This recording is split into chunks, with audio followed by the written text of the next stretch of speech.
Dear students, आज हम पढ़ेंगे एंटीजन एंटीबॉडी रिएक्शन के बारे में। Antigen antibody reaction species specific होती है, यानी जाति विशिष्ट होती है। एक प्रकार का एंटीजन उसी प्रकार की एंटीबॉडी के साथ में रिएक्ट करता है। एंटीजन एंटीबॉडी रिएक्शन को माइक्रोस्कोप की सहायता से देखा जा सकता है। लेबोरेटरी में सीरोलॉजिकल टेस्ट यानी सीरम परीक्षण की सहायता से संक्रमण की पहचान, एंटीजन एंटीबॉडी की उपलब्धता और अति संवेदनशीलता को जांचा जा सकता है। रिएक्शंस बाई डायरेक्शनल यानी कि क्रियाएं द्विदिशीय होती है। एंटीजन का एपिटोप एंटीबॉडी के पैराटोप के साथ में बंध बनाता है और ये बंध hydrogen bond, ionic bond, hydrophobic interaction, van der waals interaction इसमें भाग लेते हैं। यह क्रिया शॉर्टर ड्यूरेशन की होती है, कम अवधि की होती है और एंटीजन और एंटीबॉडी के बीच में रिजिड कनेक्शन यानी दृढ़ बंध बनते हैं। Steps for antigen antibody reactions. Antigen antibody reaction के पद 3 स्टेप्स उपस्थित होते हैं। फर्स्ट स्टेप है एंटीजन एंटीबॉडी इंटरैक्शन। एंटीजन और एंटीबॉडी के बीच में अन्योन्य क्रिया रिएक्शन विथ फास्ट स्पीड। यह क्रिया तीव्र गति से होती है, physico chemical and thermodynamics laws का पालन करती है, यानी भौतिक, रासायनिक और ऊष्मागतिकी के नियमों का पालन करती है। रिवर्सिबल होती है यानी उत्क्रमणीय होती है। दोनों के मॉलिक्यूल्स के बीच में ionic bond, hydrogen bond, van der waals force दुर्बल बंध बनाते हैं। रिएक्शन नॉट विजिबल, क्रिया दिखाई नहीं देती है किंतु भौतिक, रासायनिक, रेडियोधर्मी आइसोटोप्स या फ्लोरोसेंट डाइज के द्वारा जांची जाती है। सेकंड स्टेप है it is not necessary to seen of reactions. यह आवश्यक नहीं है कि क्रियाएं देखी जा सके, लेकिन प्रेसिपिटेशन यानी अवसेपन, एग्लूटिनेशन यानी समूहन, सेल लाइसिस यानी कोशिका lion, destruction of live antigens जीवित प्रतिजनों का विनाश, न्यूट्रलाइजेशन यानी उदासीनीकरण एंड फेगोसाइटोसिस यानी कोशिका भक्षण की आरंभिक तैयारी होती है। थर्ड स्टेप में initiation in the form of chain reactions. यह क्रिया श्रृंखला अभिक्रिया के रूप में शुरू होती है। न्यूट्रलाइजेशन ऑफ हार्मफुल एंटीजन्स, यहाँ पर हानिकारक प्रतिजनों का उदासीनीकरण होता है और टिश्यू डिस्ट्रक्शन या उनके ऊतकों का विनाश होता है। Humoral immunity for different pathogens और एलर्जिक मटेरियल, तरल प्रतिरक्षा विभिन्न प्रकार के रोग कारकों के लिए या एलर्जी की दशाओं में यहाँ पर उपलब्ध होती है। General features of antigen antibody reactions. Antigen antibody reaction के सामान्य लक्षण। फर्स्ट है हाईली स्पेसिफिक, अति विशिष्टता। A specific antigen react with homologous antibody. एक विशिष्ट प्रकार का एंटीजन समान प्रकार के एंटीबॉडी के साथ में रिएक्ट करता है। Complete molecule of antigen react, antigen का पूर्ण अणु क्रिया करता है। डीनेचुरेशन नॉट, डीनेचुरेशन नहीं होता है। Antigen antibody combination surface form के रूप में होता है। एंटीजन और एंटीबॉडी का जो जुड़ाव है या बंध है वो सतही रूप में होता है। Antigen antibody connection firm but reversible. Antigen और एंटीबॉडी के बीच में बंध दृढ़ होता है लेकिन उत्क्रमणीय होता है। एंटीजन एंटीबॉडी एग्लूटिनेशन और प्रेसिपिटेशन रिएक्शन, एंटीजन और एंटीबॉडी के बीच में या तो समूहन होता है या अवसेपन की क्रिया होती है। एंटीजन्स मल्टीवैलेंट होते हैं और एंटीबॉडीज बाईवैलेंट होती है, या इसमें आईजीएम में 5 से 7 कनेक्टिंग साइट्स उपस्थित होती है। Types of antigen antibody reactions, यह इंपॉर्टेंट क्वेश्चन है जो कि एग्जाम में 7.5 नंबर का पूछा जाता है। तो एंटीजन और एंटीबॉडी के बीच में होने वाली क्रियाओं के प्रकार। फर्स्ट है प्रेसिपिटेशन या अवसेपन। जब एंटीजन सॉल्युबल होता है यानी एंटीजन घुलनशील होता है और यह एंटीबॉडी के साथ में एक उचित तापमान, पीएच या इलेक्ट्रोलाइट्स जैसे कि सोडियम क्लोराइड की उपस्थिति में क्रिया करता है तो इनसॉल्युबल प्रेसिपिटेट बनता है, अघुलनशील अवसेप बनता है या सस्पेंडेड पार्टिकल फॉर्म के रूप में होता है। तो यहाँ तो यह अघुलनशील अवशेप होता है या यह निलंबित रूप में कण उपस्थित होते हैं। और जब सस्पेंडेड पार्टिकल फॉर्म में यह होता है तो इसके बनने को फ्लोकुलेशन या उड़न कहते हैं। प्रेसिपिटेट बनने की क्रिया लिक्विड मीडियम या जेल में होती है। तो अवशेप बनने की क्रिया तरल माध्यम में या जेल माध्यम में होती है। फॉर एग्जाम्पल, अगार या अगारोस में भाग लेने वाले एंटीजन और एंटीबॉडी की परसेंटेज और क्वांटिटी पर निर्भर करती है। यह क्रिया भाग लेने वाले एंटीजन और एंटीबॉडी के परसेंटेज पर और उनकी क्वांटिटी पर निर्भर करता है। मेराक के अनुसार प्रेसिपिटेट में भाग लेने वाले अणुओं के मध्य लैटिस के द्वारा निर्मित अणुओं की वैलेंसी द्वारा प्रभावित होता है। अणुओं के बीच में लैटिस बनता है जो कि भाग लेने वाले अणुओं की वैलेंसी या उनकी संयोजकता पर निर्भर करता है। अवशेपण क्रिया का उपयोग एंटीजन के टेस्ट के लिए या रोगी में इन्फेक्शन की जांच में किया जाता है।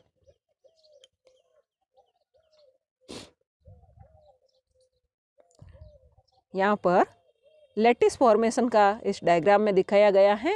यहाँ पर एंटीजन को गोलाकार रूप में दिखाया गया है और एंटीबॉडी को वाई शेप्ड स्ट्रक्चर के रूप में दिखाया गया है। यहाँ पर एंटीबॉडी की संख्या अधिक है, इसलिए इसके एंटीबॉडी के जो पिछले सिरे हैं, पोस्ट जॉन है, वो फ्री है। और इस प्रकार से एंटीजन और एंटीबॉडी के रूप जो बीच में जब क्रिया होती है तो बी डायग्राम में जैसा कि दिखाया गया है लैटिस फॉर्मेशन होता है। सी फॉर्म में जोन इक्विवेलेंस में दिखाया गया है कि एंटीजन यहाँ पर संख्या में अधिक है लेकिन एंटीबॉडी यहाँ पर संख्या में कम है, तो इनके बीच में लैटिस फॉर्मेशन की क्रिया होती है। नेक्स्ट है अवशेपण क्रिया का उपयोग एंटीजन के टेस्ट के लिए या रोगी में इन्फेक्शन की जांच में किया जाता है।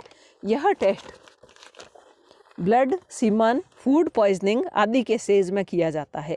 तो यहाँ पर प्रेसिपिटेशन वाला जो टेस्ट है वो ब्लड, सीमन या फूड पॉइजनिंग आदि के स्टेज में किया जाता है। फॉरेंसिक एप्लीकेशंस में अधिक महत्वपूर्ण है और टेस्ट स्लाइड पर या टेस्ट ट्यूब में अवशेप बनने की क्रिया या रिंग के बनने की क्रिया के द्वारा किया जाता है।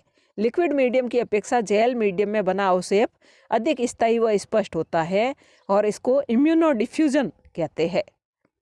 1% अगार जेल से इस टेस्ट को किया जा सकता है और इलेक्ट्रोफोरेसिस के द्वारा भी इसको किया जाता है। सेकंड है एंटीजन एंटीबॉडी रिएक्शन की टाइप एग्लूटिनेशन या समूहन। इसमें ग्रेन्यूल फॉर्म का एंटीजन एंटीबॉडी के साथ में आदर्श तापमान, पीएच और इलेक्ट्रोलाइट्स की उपस्थिति में यह क्रिया करता है और इसमें जो ग्रेन्यूल फॉर्म है वो आगे चल कर के गुच्छ या समूह बनाने का काम करती है, क्लम्पिंग की क्रिया करती है या ग्रुप्स के रूप में उपस्थित होता है। प्रेसिपिटेशन की तुलना में यह क्रिया अधिक संवेदनशील होती है और नेत्रों के द्वारा व सूक्ष्मदर्शी से स्पष्ट देखी जा सकती है। ब्लड ग्रुप आइडेंटिफिकेशन के लिए for example blood group A की आरबीसी को एंटी ए सीरम के साथ में जब क्रिया कराते हैं तो ए ग्लूटिनेशन की क्रिया या समूहन की क्रिया होती है। इसी प्रकार से इस प्रकार का टेस्ट टाइफाइड का विडॉल परीक्षण है, ब्रुसेलोसिस में ब्रुसेला परीक्षण है और रिक्टियोसिस में वेल फेलिक्स टेस्ट है। कुंभ नामक वैज्ञानिक ने एंटी आरएच एंटीबॉडीज को आरएच पॉजिटिव आरबीसी के साथ में NaCl सॉल्यूशन में जब क्रिया कराई जाती है तो क्रिया नहीं होती है और इसको एंटी ग्लोबुलिन या कुम्स टेस्ट कहते हैं। थर्ड टाइप है न्यूट्रलाइजेशन या उदासीनीकरण। इसमें स्पेसिफिक एंटीबॉडीज जिनको न्यूट्रलाइज एंटीबॉडीज भी कहते हैं, उदासीन प्रतिरक्षियाँ भी कहते हैं, यह रिएक्ट विथ स्पेसिफिक एंटीजन्स, यह विशिष्ट प्रकार के एंटीजन्स के साथ में क्रिया करती है, जैसे कि वायरस कैप्सिड्स से क्रिया करती है और वायरस को होस्ट की सेल पर अटैच नहीं होने देती है, जुड़ने नहीं देती है। इन्फ्लुएंजा का वायरस न्यूट्रामिनेडेस एंटीबॉडीज़ के द्वारा रोके जाते हैं। इसका वायरस जो है उसको इन एंटीबॉडीज़ के द्वारा रोका जाता है। न्यूट्रलाइज एंटीबॉडीज़ वायरसेज को एग्लूटिनेट करके फेगोसाइटोसिस क्रिया को प्रभावी बनाती है। टॉक्सिन्स को इनएक्टिव करने का कार्य भी स्पेसिफिक एंटीबॉडीज़ की सहायता से किया जाता है। तो टॉक्सिन्स को इनएक्टिव करने का काम भी इनके द्वारा किया जाता है और एंटीटॉक्सिन को यह टॉक्सिन नेचर को चेंज कर देती है। टॉक्सिन्स की साइज़ को भी बढ़ाती है जिससे कि फेगोसाइटोसिस की क्रिया आसानी से हो सके। Some specific antibodies viruses, toxins और एंजाइम्स के जैविक प्रभावों को उदासीन करती है। जीवाणु, विषाणु व इनके टॉक्सिन्स के परीक्षण हेतु एंटीबॉडीज युक्त सीरम की जांच की जाती है। एक सामान्य antibody toxin anti streptolysin O tetanus रोग से बचाव के लिए टेटवैक यानी टिटेनस के वैक्सीन के लगाने के बाद में विकसित होती है। 4 type of antigen antibody reaction है। ऑप्सिनेशन या ऑप्सिनीकरण, यहाँ पर एंटीबॉडीज को ऑप्सोनेंस कहते हैं और यह फेगोसाइटोसिस क्रिया को उद्दीप्त करती है। एंटीबॉडी के एफएबी यानी फ्रेगमेंट एंटीजन बाइंडिंग रीजन पर एंटीजन के संलग्न होने के तुरंत बाद में एफसी खंड पर फेगोसाइट्स में प्रवेश होता है। फेगोसाइट्स की एक रिसेप्टर साइट होती है।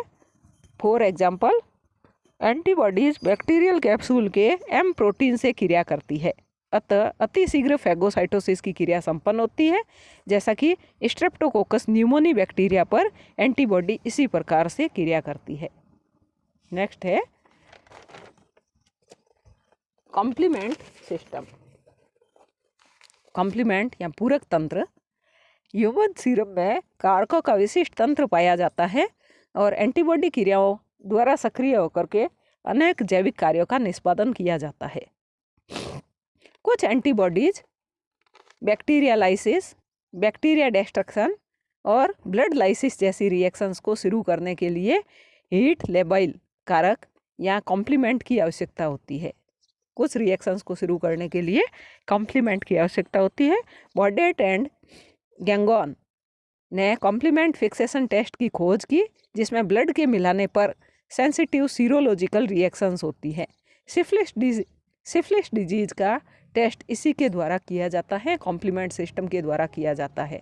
कॉम्प्लीमेंट या पूरक, इसमें 9 प्रकार के प्रोटीन के अंशों से बना हुआ जटिल पाया जाता है जिसमें C1 to C9 तक अणु पाए जाते हैं। C1 में 3 प्रोटीन सब यूनिट्स पाई जाती हैं। तो इस प्रकार से कुल 11 प्रोटीन फ्रेगमेंट से मिलकर के पूरक का निर्माण होता है।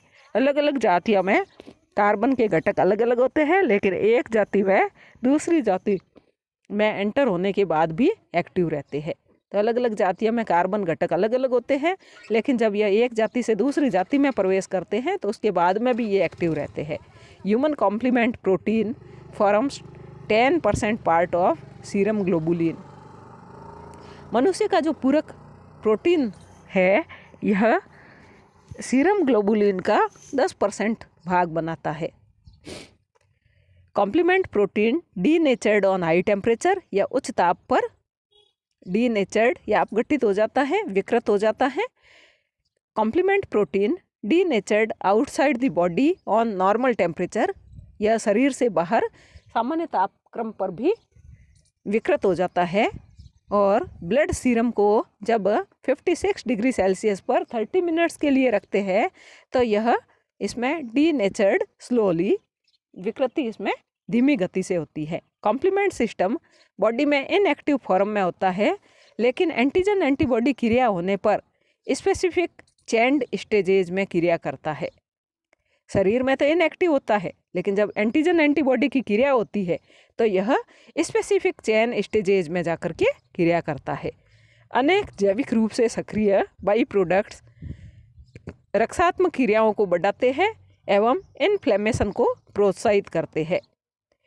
Permeability of blood cells, contraction in